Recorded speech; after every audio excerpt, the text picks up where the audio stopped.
জোট করে, বিএনপি ক্ষমতার জন্য 20 দলের সাথে জোট করে। কিন্তু হুজুরদের মধ্যে কিছু মতানৈক্য আছে, ঠিক আছে, কিন্তু সবাই এটা চায়। এই জায়গায় হুজুরদের মিল আছে, সব হুজুরই চায় বাংলাদেশে কোরআনের আইন কায়েম হোক। তো এই লক্ষ্যকে সামনে রেখে হুজুররা কিন্তু কয়েকটা দল মিলে একজোট হতে পারে এটা বললাম। হিংসা বেশি, হিংসা একটা মারাত্মক রোগ। হিংসা করে কেউ কখনো বড় হয় না, আর ওই যে শ্রদ্ধা করে কেউ কখনো ছোট হয় না। মানুষকে সম্মান দিলে আপনি সম্মানিত হবেন, আর হিংসা না করে উদারতা বাড়ালে পরে আল্লাহ তাআলা রহমত দান করবেন। সুবহানাল্লাহ। গ্রামে গঞ্জেও কিন্তু হিংসা আছে। এক বাড়ির একজন একটু এগিয়ে গেছে, পাশের বাড়ির আরেকজন হিংসায় জ্বলে পুড়ে ছাই হয়ে যায়। হিংসার আগুন বড় মারাত্মক। এই আগুনে কে পুড়ে? হিংসুক নিজেই ওই আগুনে জ্বলে পুড়ে কি হয়ে যায়? ছাই হয়ে যায়। আবর্জনা যেমন, আমার একটা হাদিস মনে পড়ে গেল, আল্লাহ নবী বলেছেন আবর্জনা যেমন, আগুন যেমন আবর্জনাকে জ্বালিয়ে দেয়, হিংসা মানুষের নেক আমলকে জ্বালিয়ে পুড়িয়ে ছাই করে। এজন্য কোনো হিংসা নিন্দা মনের ভেতরে রাখা যাবে না। আমি কোথায় ছিলাম মনে আছে তো? কোরআন নামকরণের 2 নম্বর কারণ বলছিলাম যে কোরআনে কারীম, এটার আরেকটা নাম হলো, কোরআন রাখার আরেকটা কারণ হলো মাকরুন থেকে এসেছে, অর্থাৎ এক আয়াতের সাথে আরেক আয়াতের মিল আছে। আছে বলেই কোরআন তেলাওয়াতে মজা লাগে, ভালো লাগে, মুখস্থ করতে, হিফজ করতেও সহজ হয়। সুবহানাল্লাহ। আল্লাহর কোরআন এত ছন্দময়, এত চমৎকার। কোরআনে কারীমের যে কোনো পৃষ্ঠা থেকে, যে কোনো পারা থেকে, যে কোনো সূরা থেকে আপনি যখন তিলাওয়াত করবেন, ছন্দের অসাধারণ মিল আপনি খুঁজে পাবেন। যে কোনো সূরা পড়েন, দেখবেন আগের আয়াতের সাথে পরের আয়াতের মিল আছে না নাই? যেমন দেখুন, আপনাদের পরিচিত সূরা আমি ধরি, কোরআনে কারীমের সবচাইতে ছোট সূরা আমরা জানি, সেই সূরার নাম হলো সূরাতুল কাউসার। এই সূরা সবার আপনাদের মুখস্থ আছে। সওয়াবের নিয়তে সবাই পড়েন, কেউ চুপ থাকবেন না। ইন্না আ'তাইনাকাল কাউসার ফাসাল্লি লিরাব্বিকা ওয়ানহার ইন্না শানিআকা হুয়াল আবতার। কোনদিন খেয়াল করেন না, আজকে একটু খেয়াল করেন তো বাবা। বলেন, ইন্না আ'তাইনাকাল ফাসাল্লি লিরাব্বিকা ওয়ানহার ইন্না শানিআকা হুয়াল আবতার। সব আয়াতের শেষে র সুকুন হয়ে গিয়েছে না? ছন্দমিল আছে না? আরেকটা সূরা ধরেন, কুল হুয়াল্লাহু আহাদ আল্লাহুস সামাদ লাম ইয়ালিদ ওয়া লাম ইউলাদ ওয়া লাম ইয়াকুল লাহু কুফুয়ান আহাদ। ছন্দমিল আছে? আছে। পরের সূরায় জানতো, কুল আউযু বিরাব্বিল নাস মিন শাররি মা ওয়া মিন শাররি গাসিকিন ইযা। আছে, ছন্দমিল আছে। পরের সূরাটা ধরেন, কুল আউযু বিরাব্বিন নাস মালিকিন ইলাহিন মিন শাররিল ওয়াসওয়াসিল আল্লাযী ইউওয়াসওয়িসু ফি সুদুরিল মিনাল জিন্নাতি। দেখছেন কি রকম কারবার?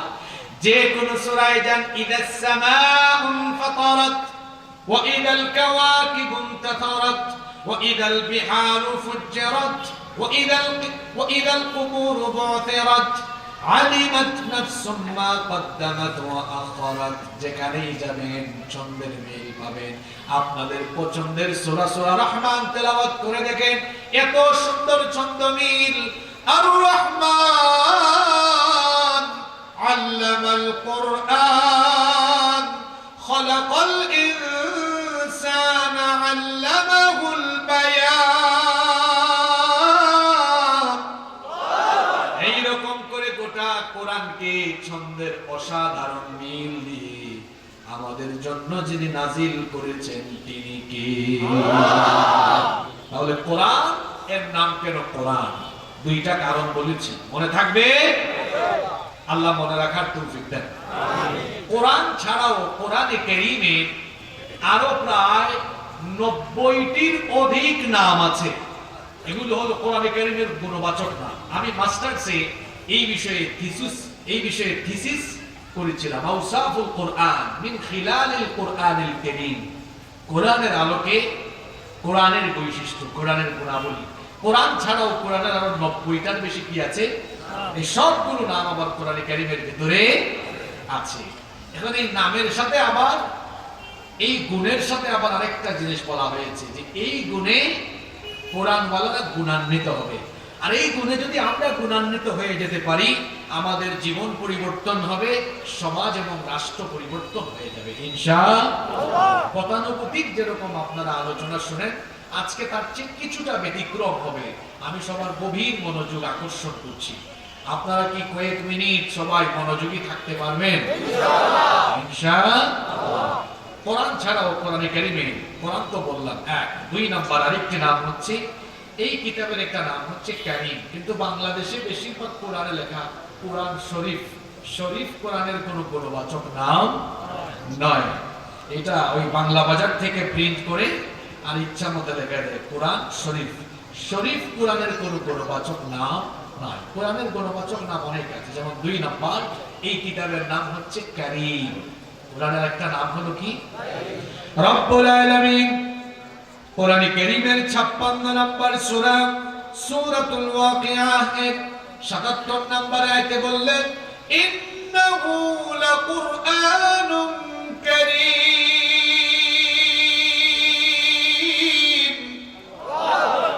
আল্লাহ তাআলা বলছেন, নিশ্চয়ই এই কোরআন হলো অতি সম্মানিত কিতাব। কারীম শব্দটি আরবি, এর অর্থ হলো সম্মানিত। কোরআন এমন সম্মানিত কিতাব, এই কিতাবের কাছে যেই ব্যক্তি আসবে, দুনিয়া এবং আখিরাতে তার সম্মান যিনি বাড়িয়ে দিবেন, জোরে বলেন তিনি কি? আল্লাহ। কোরআনওয়ালারা দুনিয়াতেও সম্মানিত হয়, আখিরাতেও সম্মানিত হয়। শুধু মানুষ নয়, কোরআনের সাথে যার স্পর্শ লাগে তার মর্যাদা বাড়ে। যেমন দেখেন আপনারা, এই যে কোরআনে কারীমকে বিভিন্ন এলাকায় রেহাল বানিয়ে রেহালে রাখা হয়। রেহাল আপনাদের এলাকায় আছে তো? কাঠের 2টা টুকরা দিয়ে রেহাল বানিয়ে যখন এই কোরআন রাখা হয়, ওই রেহাল যদি মানুষের হাত থেকে পড়ে যায় কিংবা পা লেগে যায়, মানুষ তখন ওই 2টা কাঠের টুকরা রেহালের প্রতি সম্মান জানায়, বুকের সাথে জড়িয়ে ধরে মুখের সামনে নিয়ে চুমু খায়। এটা কাঠের সম্মান নয়, বরং কাঠের উপরে কোরআন রাখার কারণে কাঠের সম্মানও বেড়ে গিয়েছে, ঠিক কিনা? আবার দেখবেন, এই যে আমরা জামা কাপড় গায়ে দিয়ে আসলাম, বাসা বাড়িতে কত কাপড় আছে, কিন্তু 100 টাকা 150 টাকা গজের কাপড়, খুব অল্প মূল্যের কাপড় দিয়ে যখন কোরআনে কারীমকে পেঁচানো হয়, কোন কোন এলাকায় সেটাকে জিলবাব বলা হয়, গিলাফ বলা হয়, বস্তনি বলা হয়। আপনারা কি বলেন?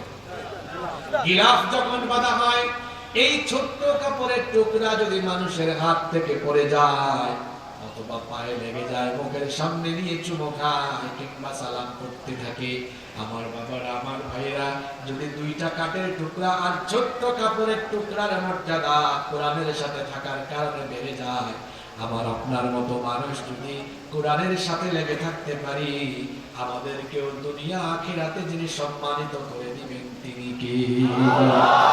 ওই যে দেখেন, ওই মাসটার দিকে তাকান, বছরে 12 মাস আছে, কিন্তু 12টি মাসের মধ্যে সবচাইতে সম্মানিত মাসের নাম হলো রমজান মাস। কারণ হলো শাহরু রমাদানাল্লাযী উনজিলা ফীহিল কুরআন। কারণ এই রমজান মাসে কোরআন নাযিল করেছেন কে? আল্লাহ। 365টা রাত আছে, তার মধ্যে শ্রেষ্ঠ রাত হলো লাইলাতুল কদর। কারণ হলো ইন্না আনজালনাহু ফি লাইলাতিল কদর, নিশ্চয়ই এই কোরআনকে কদরের রাতে যিনি নাযিল করেছেন, বীর পুরুষের মতো জবাব দিয়ে বলেন তিনি কে? আল্লাহ। তারপরে আসেন তো দেখি ভাষার দিকে। পৃথিবীতে এত ভাষা আছে, সবচাইতে দামি সম্মানের ভাষা হলো আরবি ভাষা। কারণ হলো ইন্না আনজালনাহু কুরআনান আরাবিয়্যান লাআল্লাকুম তা'কিলুন। নিশ্চয়ই কোরআনকে আরবি ভাষায় নাযিল করেছেন কে? আল্লাহ। তাহলে বোঝা গেল কোরআনের সাথে যে জিনিসের সম্পর্ক তৈরি হয়, ওই জিনিসের সম্মান বেড়ে যায়। এখন যদি আমি আপনি আমরা কোরআনের সাথে সম্পর্ক তৈরি করতে পারি, দুনিয়াতে এবং আখিরাতে আমাদেরকে সম্মানিত বানিয়ে দিবেন কে? আল্লাহ। আরো জোরে বলেন কে? আল্লাহ। নাসাঈর বর্ণনায়, ইবনে মাজাহর বর্ণনায় হাদিস এসেছে, আনাস ইবনে মালিক রাদিয়াল্লাহু আনহু হাদিসের বর্ণনাকারী সাহাবী তিনি বলছেন রাসূল করিম সাল্লাল্লাহু আলাইহি ওয়াসাল্লাম বলেছেন ইন্না লিল্লাহি আহলিনা মিনান নাস, নিশ্চয়ই কিছু মানুষ এরা আল্লাহর পরিবারের অন্তর্ভুক্ত। কার পরিবার? আল্লাহর আবার পরিবার হয় কেমনে? আমরা তো জানি লাম ইয়ালিদ ওয়া লাম ইউলাদ ওয়া লাম ইয়াকুল লাহু কুফুয়ান আহাদ। আল্লাহ তাআলাকে কেউ জন্ম দেয়নি, তিনিও কাউকে জন্ম দেননি, আল্লাহর কোনো পরিবার নাই। তাহলে এই হাদিসে বলা হলো ইন্না লিল্লাহি আহলিনা মিনান নাস, কিছু মানুষ আল্লাহর পরিবারের অন্তর্ভুক্ত। এই কথাটার মানে কি? মুহাদ্দিসিনে কেরাম এই হাদিসের ব্যাখ্যায় বলেছেন, এই হাদিসের ব্যাখ্যা হলো কিছু মানুষ হলো আল্লাহর একেবারে খাস বান্দা, আল্লাহর নৈকট্যশীল, আল্লাহর প্রিয় হলো তারা। এবার আল্লাহর প্রিয় কারা? সাহাবীরা বললেন ওয়ামান হুম ইয়া রাসূলুল্লাহ, আমরা বলি সাল্লাল্লাহু আলাইহি ওয়াসাল্লাম। সাহাবায়ে কেরাম জিজ্ঞেস করলেন ওগো আল্লাহর নবী তারা কারা? আল্লাহর নবী বললেন আহলুল কুরআনি হুম আহলুল্লাহি ওয়া খাসাতুহু, যারা কোরআন ওয়ালা তারা হলো আল্লাহর পরিবার, অর্থাৎ আল্লাহর নৈকট্যশীল বান্দা। কোরআনের সাথে সম্পর্ক তৈরি করলে সম্মান আছে। সম্পর্ক কি আছে? কিভাবে আছে? 90% মুসলমান, এর মধ্যে 85% বিশুদ্ধ করে কোরআন এখনো পড়তেও পারে না। এটা হলো বাস্তবিক কথা। আবেগী মুসলমান, আবেগ আবেগ আবেগ আবেগী মুসলমান। মানুষের প্রতি কোরআনের যত হক আছে তার মধ্যে ঈমান আনার পরে প্রথম হকই হলো এটা পড়া। আল্লাহ তো প্রথম হুকুমে দিয়েছেন এ করা, এটা পড়ো। আর পড়বেন কেমনে?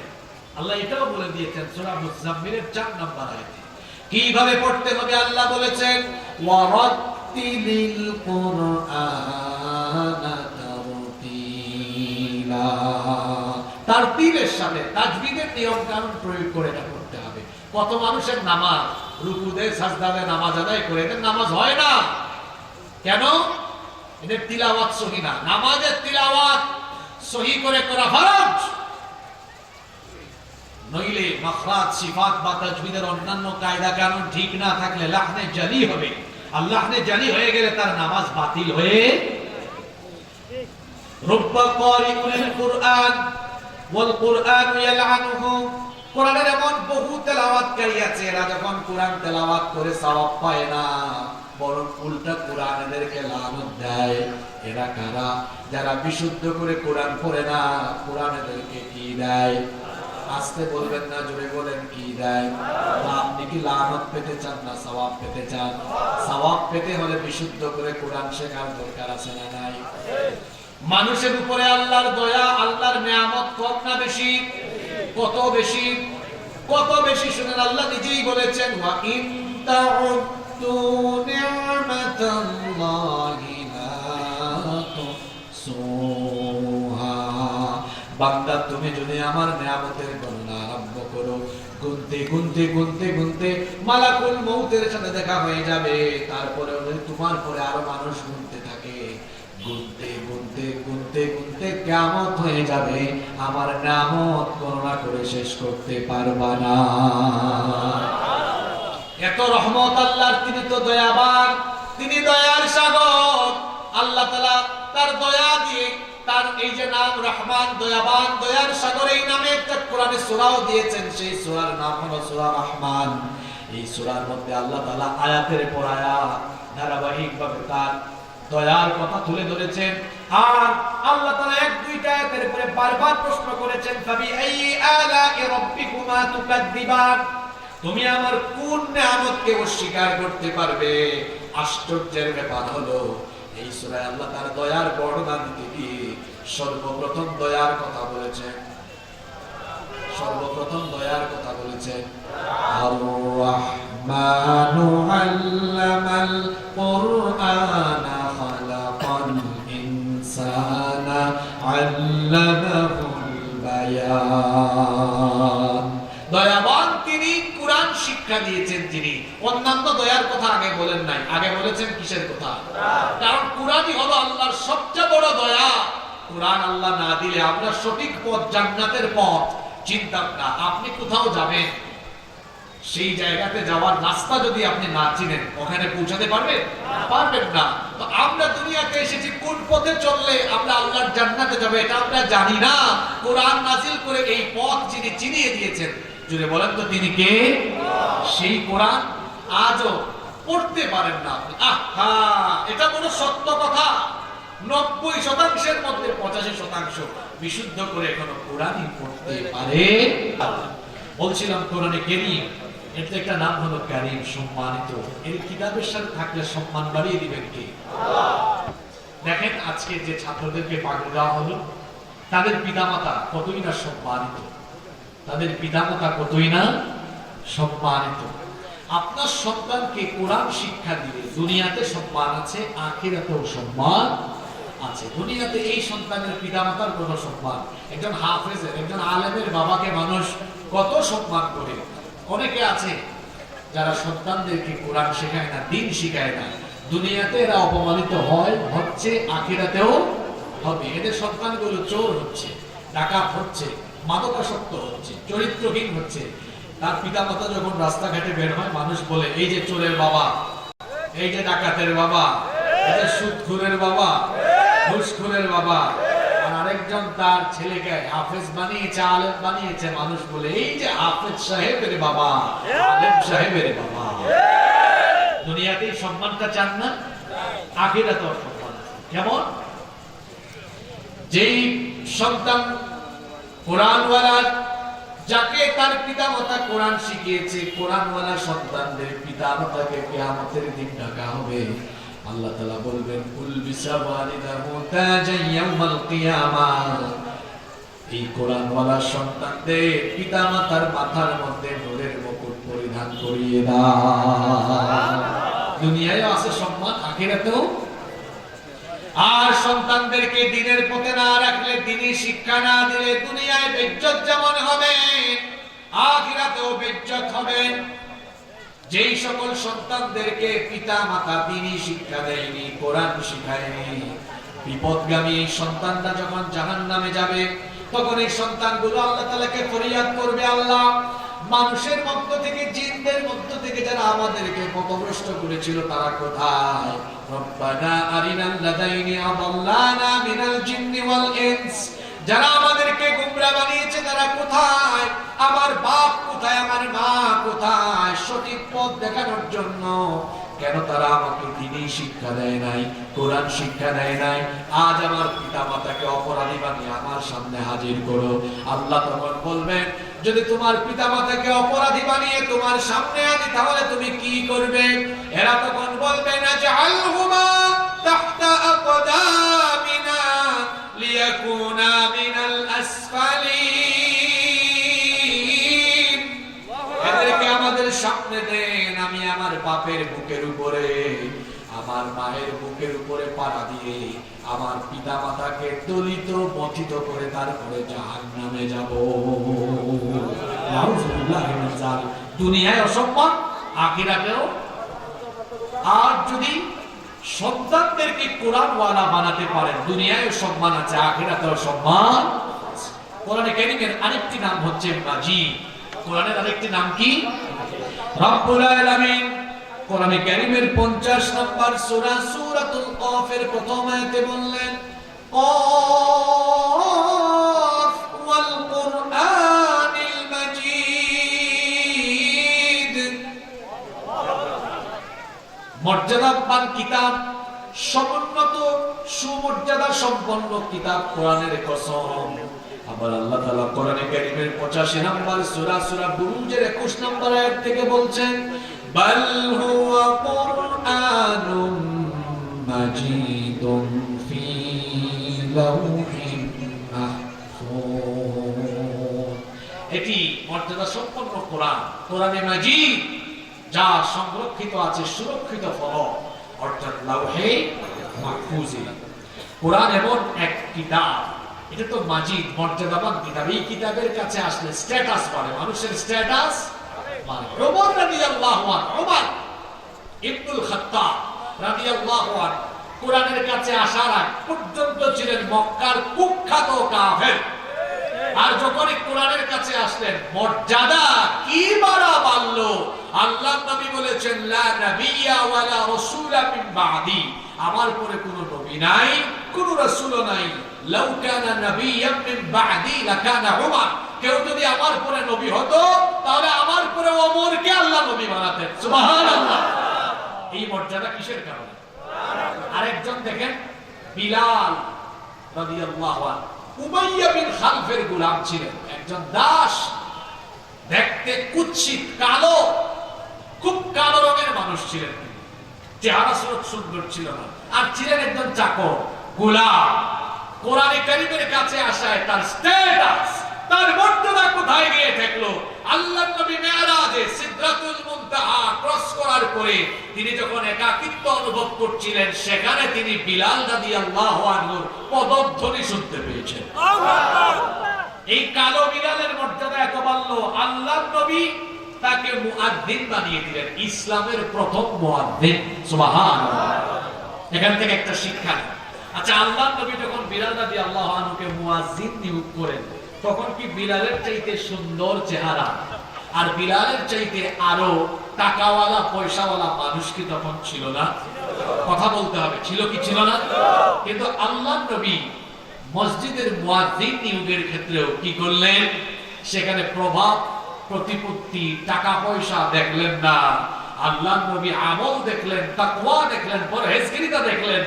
আল্লাহর নবী বিলালের মতো গোলাম একজন দাসকে মুয়াজ্জিন বানিয়ে দিলেন।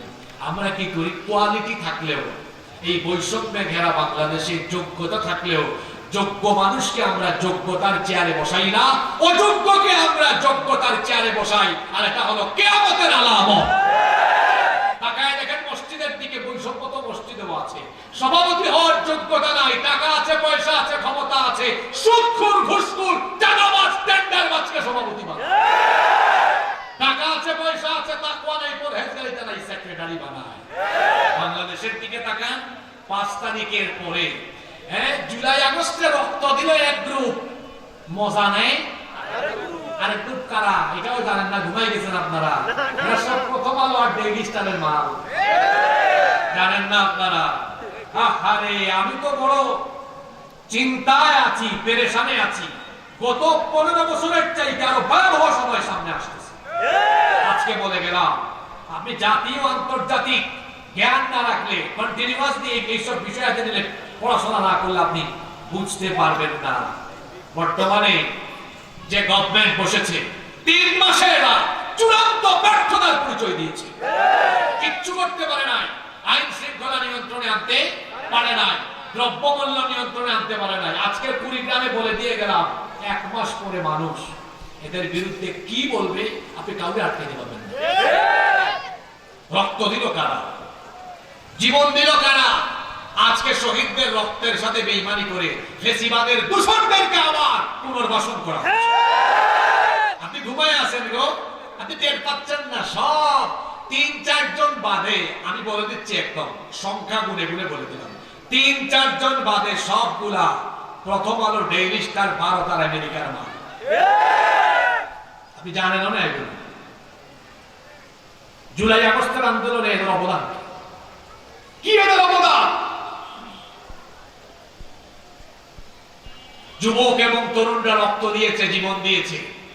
রক্তের উপর দিয়ে, জীবনের উপর দিয়ে বাংলাদেশে যে নতুন স্বাধীনতার সূর্যোদয় হয়েছিল, সেটাকে সমুন্নত রাখতে হলে বিপ্লবের চেতনা ধারণ করে, লালন করে এমন ব্যক্তিদেরকে দিয়ে বাংলাদেশ পরিচালনা করতে হবে।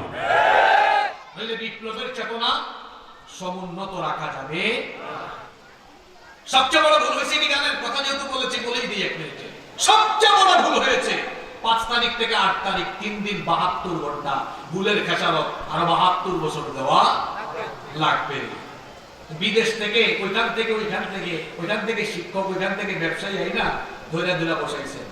সবচাইতে ভালো হইতো গত 15 বছর ধরে যারা এদের বিরুদ্ধে মোকাবেলা করেছে, তাদের মধ্য থেকে 1-2 জন করে করে, আর ছাত্রদের মধ্য থেকে ছাত্র প্রতিনিধিকে রেখে যদি এই বিপ্লবী মানুষগুলোকে দিয়ে এই বিপ্লবী মানুষগুলোকে দিয়ে যদি এই চেয়ারগুলো পরিচালিত হতো, দেখতেন সব তারের মতো সুদা হয়ে যাইত।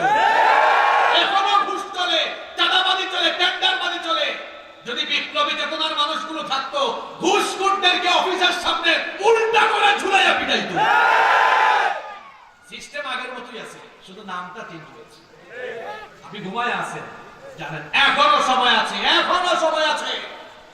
এখনো যদি ছাত্র জনতা আবারও ঐক্যবদ্ধ হয়ে যদি এই প্রথম আলো আর ডেইলি স্টারের পণ্যদেরকে না সরায়, মনে রাখবেন প্রথম আলো আর ডেইলি স্টার এরা হলো ভারতের 5 গোলাম এবং বাংলাদেশের ইসলাম আর মুসলমানদের জঘন্য দুশমন। গত 15 বছরে বাংলাদেশে যত ইসলাম বিরোধী কর্মকাণ্ড হয়েছে, সব কিছুর নাটের গুরু প্রথম আলো আর ডেইলি স্টার। আল্লাহ এই জাতিকে সতর্ক হওয়ার তৌফিক দেন। বলছিলাম কোরআনের কাছে আসলে মানুষের কি বলে? মর্যাদা বলে। কোরআনে কারীমের আরেকটি নাম হচ্ছে হাকিম। কোরআনের আরেকটি নাম কি? ইয়াসিন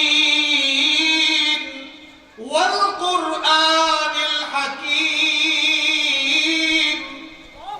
বিজ্ঞানময় কোরআনের কসম, কি সুন্দর নাম আল্লাহ দিলেন কোরআনে হাকিম। এই কিতাব হলো বিজ্ঞানময়।